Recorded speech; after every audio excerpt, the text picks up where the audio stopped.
नमस्कार दोस्तों, self made tutorial में एक बार फिर से आपका स्वागत है। आज का टॉपिक है सल्तनत कालीन महत्वपूर्ण शब्दावली।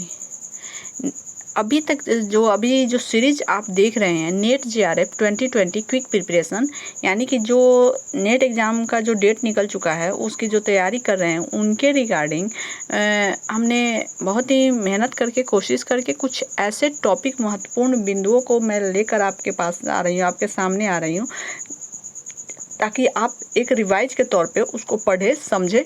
और वो बहुत ही इम्पोर्टेंट टॉपिक है और इससे आपको 2-3 क्वेश्चन एग्ज़ाम में आने ही हैं। ओके, तो उसी तरह से अभी तक जो आपने टॉपिक सल्तनत कालीन से रिलेटेड जो भी टॉपिक पढ़ा, क्यों ना वो सल्तनत कालीन प्रशासनिक व्यवस्था हो, एडमिनिस्ट्रेटिव, सैन्य व्यवस्था, वित्त व्यवस्था, न्याय व्यवस्था, इसके अलावा स्थापत्य कला, सल्तनत कालीन स्थापत्य कला, म्यूजिक, डांस, इसके अलावा सल्तनत कालीन लिटरेचर और पर्शियन हिस्टोरियंस जो थे सल्तनत काल के, उनके बारे में ये सारे वीडियो अपलोड हो चुके हैं, तो आप उसको देख सकते हैं। उसी सिलसिले में आज का वीडियो जो है सल्तनत कालीन महत्वपूर्ण शब्दावलियाँ, यानी कि इस पूरे टॉपिक से हमने सर्च करके कुछ ऐसे शब्द जो बहुत ही महत्वपूर्ण हैं उसको हम, तो इस तरह से उन सब टॉपिक को कलेक्ट करके मैं आपके लिए लेकर आई हूँ ये टर्मिनोलॉजी रिलेटेड टॉपिक।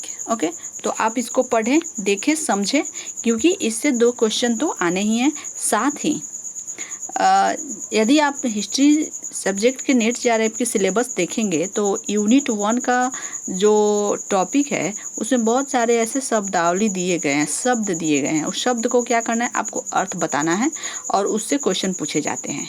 तो उसी शब्द को ध्यान में रखते हुए हमने सल्तनत काल से रिलेटेड जो मेन टर्म्स हैं उसको मैं लेकर आई हूँ।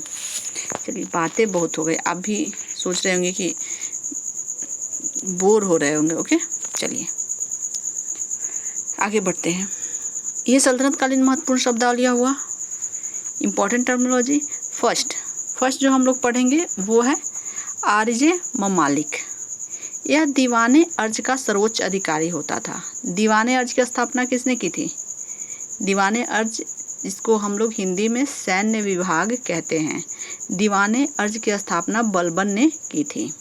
तो उसके मुख्य अधिकारी को, ऑफिसर्स को क्या कहा जाता है? आरजे ममालिक। एक शब्द आता है अक्ता। अक्ता का क्या अर्थ होता है? इक्ता तो आपने सुना था, हमने पढ़ाया था कि इक्ता प्रथा की शुरुआत किसने की? तो इल्तुतमिश ने की। समाप्त किसने किया? बलबन ने किया। ओके, फिर से लागू किसने कर दिया इक्ता प्रथा को? तुगलक ने। तो अक्ता क्या है? तो यह वह भूमि होती थी जिसकी आय सेना के सरदार को सेना रखने एवं उसकी उचित देखभाल के लिए दी जाती थी। अक्ता भूमि उन अक्तादारों से वापस ले ली जाती थी जो सेना में रहने के योग्य नहीं रखते थे। यानी कि अक्ता उन सेनाओं को, व्यक्तियों को दी जाती थी, जो सरदारों को दी जाती थी, जो सेना रखने और उसकी उचित देखभाल करते। अगर वह सरदार सेना को रखने और उचित देखभाल करने में असक्षम हो जाते थे तो फिर उनसे वो भूमि ले ली जाती थी, जिसको हम लोग अक्ता भूमि कहते थे। और इस प्रथा को, मतलब सैन्य देखभाल के लिए ये जो प्रथा थी उसको कहते हैं इक्ता प्रथा। इसीलिए ये शब्द जो है थोड़े से डिफरेंस के साथ इसके अर्थ चेंज हो जाते हैं, तो इस बात का आप ध्यान रखिएगा। चलिए नेक्स्ट टॉपिक हम देखते हैं। अमीरदाद। अमीरदाद क्या है? सुल्तान की राजधानी में अनुपस्थित होने पर यह दीवान ए मजलिस की अध्यक्षता करता था। इसे दादबक भी कहा जाता था। यानी अमीरदाद एक ऑफिसर्स को कहा जाता था और उसको दादबक भी कहा जाता था। ओके, जब सुल्तान राजधानी में अनुपस्थित रहता है, अपने राज्य में नहीं रहता, तो उनकी अनुपस्थिति में जो दीवाने मजलिस का अर्थ क्या होता है?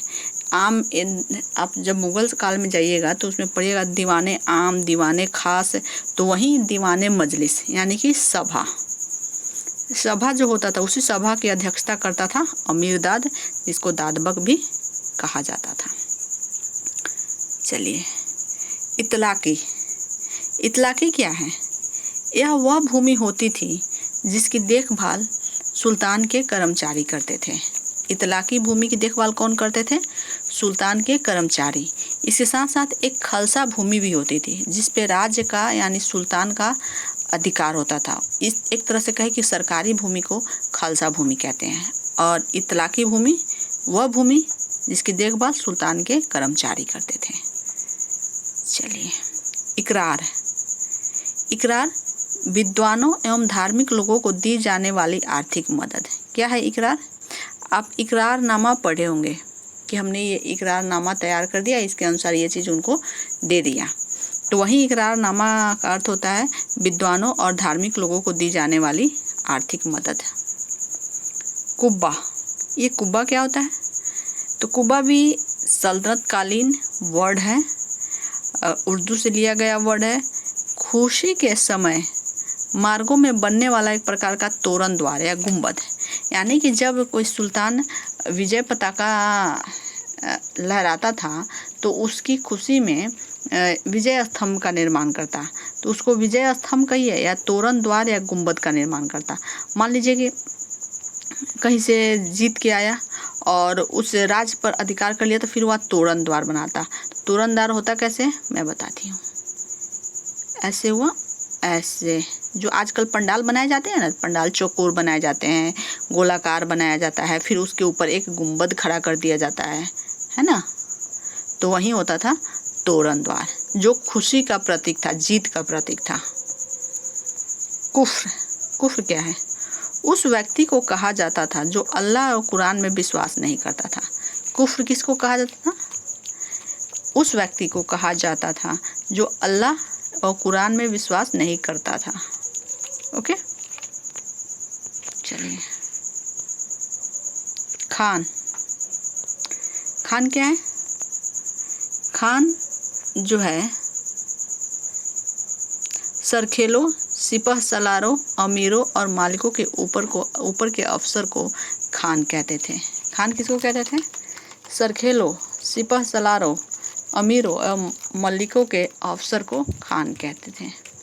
खानकाह भी एक वर्ड है, आप जानते भी होंगे और नहीं भी जानते तो कोई बात नहीं। सूफी संतों के आराम गाह को खानकाह कहा जाता था। खानकाह भी कह सकते, खानकाहा, जैसे मैं हमेशा पढ़ती थी तो इसको खानकाहा पढ़ती थी, तो लेकिन खानकाह होता है, ऐसे इसका शुद्ध बोले तो।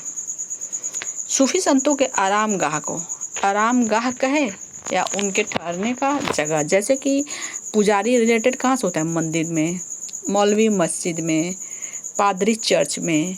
उसी तरह सूफी संत जो आए, सूफी संत जहाँ रहते थे, आराम करते थे, उनको कहा जाता था खानकाहा। ओके, और सूफी जो गुरु होते थे उनको कहा जाता था पीर, और सूफी संप्रदाय में शिष्य जो होते थे उनको कहा जाता था मुरीद। याद रखिएगा। खालसा भूमि मतलब इस भूमि का प्रबंधन स्वयं सुल्तान करता था। इस भूमि से होने वाली आय सुल्तान के खजाने में जाती थी। खास खेल, शाही महल से संबंधित सेना होती थी। खिरका, शेखों द्वारा पहना जाने वाला ऊपरी वस्त्र, यानी शेख जो होते थे, आप देखिएगा अरब के शेख, दुबई के शेख, जो सर पे एक विशेष प्रकार के धारीदार कुछ टॉवेल टाइप लपेटते थे, उनको खिरका कहा जाता है। एक वस्त्र है, खिरका क्या है? एक वस्त्र है। चलिए, बहुत ही इम्पोर्टेंट एक शब्द आता है जिम्मी। शब्द जो है बहुत ही इम्पोर्टेंट है, जिम्मी। ये आप देख भी सकते हैं, यूनिट 1 में जो जितने भी टर्म्स दिए गए हैं उसमें से एक टर्म्स ये भी है जिम्मी। किसी स्वतंत्र राज्य को जीतने के बाद यदि वहाँ की जनता इस्लाम धर्म नहीं स्वीकार करती थी परंतु जजिया कर देना स्वीकार कर लेती थी तो उसे जिम्मी कहा जाता था। आप समझ रहे हैं कि किसी स्वतंत्र राज्य को जीतने के बाद अगर कोई राजा किसी राज्य को जीतता है, वहाँ की जनता इस्लाम धर्म स्वीकार नहीं करती है परंतु जो टैक्स राजा लगाता है, सुल्तान लगाता है, जजिया कर वगैरह, तो वो देना वो लोग स्वीकार कर लेते हैं। तो उनको क्या कहा जाता था? उन्हीं को जिम्मी कहा जाता था। ओके। तज़कीर एक प्रकार का धर्मोपदेश। तज़कीर क्या होता है? एक प्रकार के धर्मोपदेश। तफसीर कुरान का अनुवाद एवं समीक्षा। कुरान का अनुवाद एवं समीक्षा क्या कहलाता है? तफसीर। दबीर दबीर का होता है शाही पत्र व्यवहार की देखभाल करने वाले विभाग का अधिकारी। दबीर क्या होता है? शाही पत्र व्यवहार, यानी जब एक सुल्तान एक देश से दूसरे देशों के बीच के जो पत्र व्यवहार होते थे उनकी जो देखभाल करता था उसको दबीर कहा जाता था। उसी को कहते हैं शाही पत्र व्यवहार।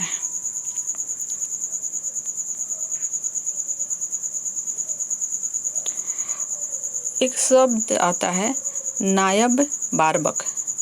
दरबार के समस्त कार्यों की देखभाल करने वाले कर्मचारियों का अधिकारी नायक बारबक कहलाता था।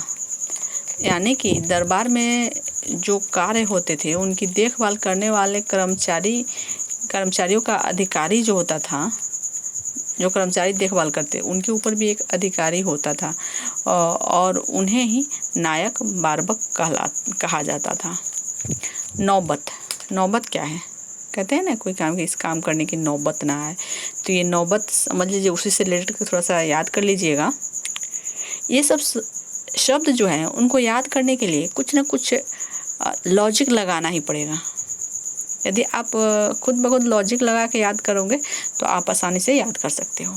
नौबत का मतलब होता है नगारा, तुरही, बिगुल, झांझ, बांसुरी आदि वाद्य यंत्रों का सम्मिलित नाम नौबत कहा जाता है। इन सबको जैसे कि माता और पिता होते हैं, तो इनको एक साथ क्या कहा जाता है? पेरेंट्स। जैसे भाई बहन, इन्हें क्या कहा जाता है? सिबलिंग्स। तो उसी तरह से नगारा, तुरही, बिगुल, बांसुरी, तो इन सारे वाद्य यंत्रों को इकट्ठे क्या कहा जाता है? नौबत। चलिए, एक शब्द आता है पायक। सेना के पैदल सेना को पायक कहा जाता है। सेना के पैदल सेना को क्या कहा जाता है? पायक। जैसे घोड़ा चलाने वाले जो सेना होते हैं तो उन्हें कहा जाता है घुड़सवार। और घुड़सवार से ही, घोड़े चलाने वाले सेना के से ही ये सारे पद जैसे खास खेल, सिपा सलार, खान, मलिक, अमीर, ये सब शब्द है वो घुड़सवार सेना से ही रिलेटेड है। ओके, चलिए आगे बढ़ते हैं। फतवा तो आप जानते ही होंगे। फतवा मतलब जब शरीयत के आधार पर किसी समस्या के समाधान का निर्णय किया जाता है या कोई डिसीजन लिया जाता है तो उसको कहा जाता है फतवा। फ़िक़ह इस्लामी धर्म नीति के ज्ञान को फ़िक़ह कहा जाता है। फ़िक़ह क्या कहा जाता है? इस्लामी धर्म नीति के ज्ञान को।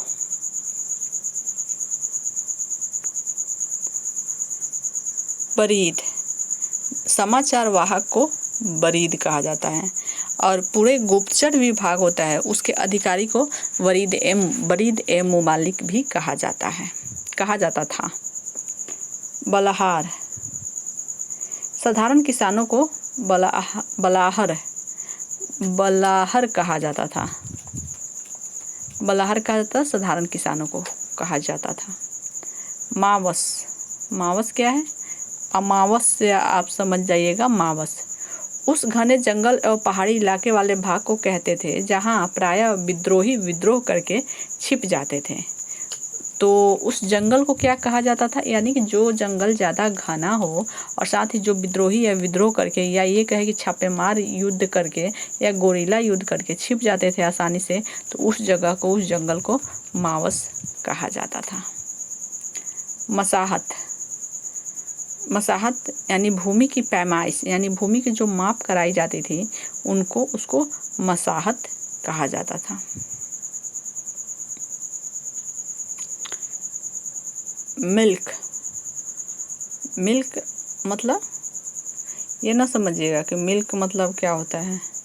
मिल्क मतलब दूध नहीं होता है। ये मिल्क उर्दू वर्ड से लिया गया है, सल्तनत कालीन वर्ड है। तो वह भूमि जो कि विद्वानों और धार्मिक कार्यों के लिए दी जाती थी, वह भूमि वंशानुगत होती थी। तो वह जो विद्वानों एवं धार्मिक कार्यों के लिए, यानी काजी, ये सब धार्मिक व्यक्ति होते थे। सद्र उसुदूर, ये धार्मिक व्यक्ति होते थे।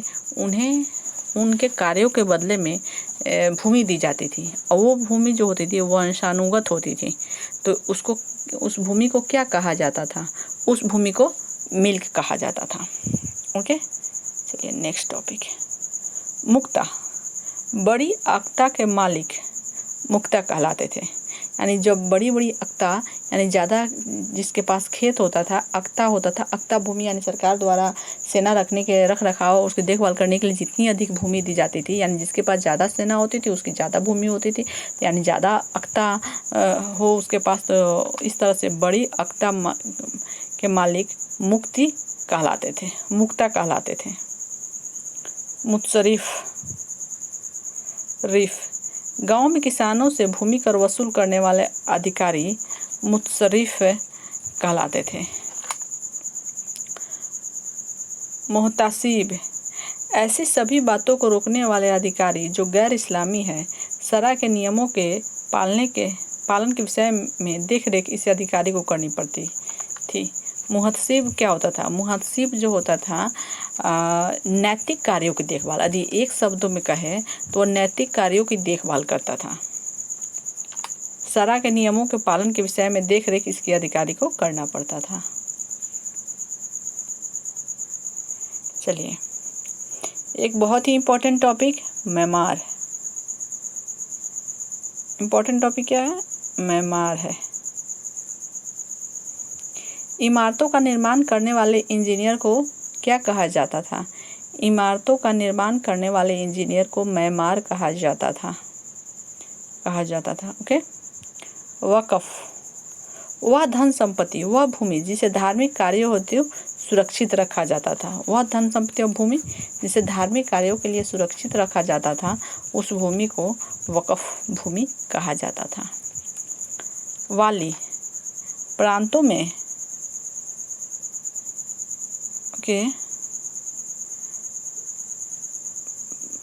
प्रांतों में सुल्तान के प्रतिनिधि के रूप में कार्य करता था।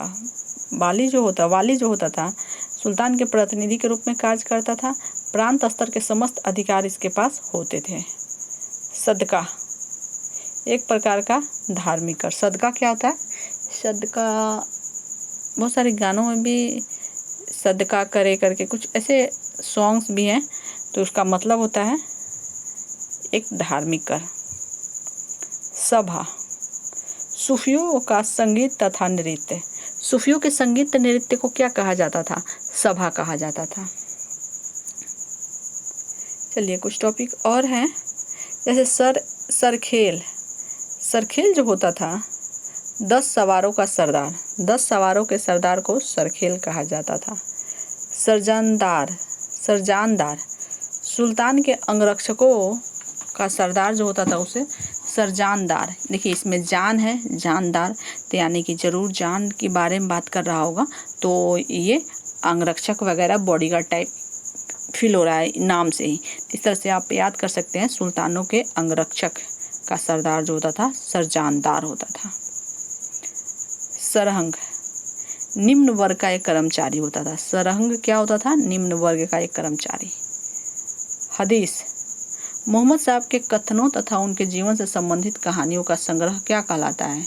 मोहम्मद साहब के कथन यानी मोहम्मद साहब ने जो कहा है और उनके जीवन में जो घटनाएं घटित हुई, उनके एक संग्रह है जिसको कहा जाता है हदीस। यह एक मुस्लिम धार्मिक ग्रंथ है।